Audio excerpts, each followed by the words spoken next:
امروز میدانم شما یک بریده نان دارید، میگویید خدا را شکر. بله، شکر کردن کاری خوب است، اما شما دانید که این نانی که شما میخورید، این نانی که در بالای دسترخوان شما هست، این نان رحمانوف نیست. این نانی با عذاب و با اذیت، این نانی با اشک کار کرده فرزندان شما، شوهران شما، برادران شما و خواهران شما است. عزیزان، شما یک بار رحم کنید به این بچه های نوجوانی که در روسیه کار میکنند. آنها کارتوشکا میخورند، آنها مکران میخورند، آنها گرسنه میگردند که تا شما گرسنه نمانید. نان آنها برابری زهر است، فراموش نکنید.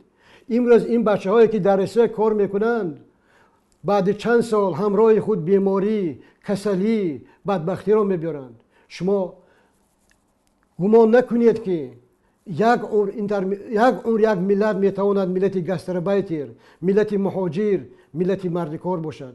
مردکاری شرمندگی است، کمبغلی شرمندگی است، غلام دیگران بودن شرمندگی است، کنیز دیگران بودن شرمندگی است. سر بالا کنید، سر بالا کنید، سر بالا کنید.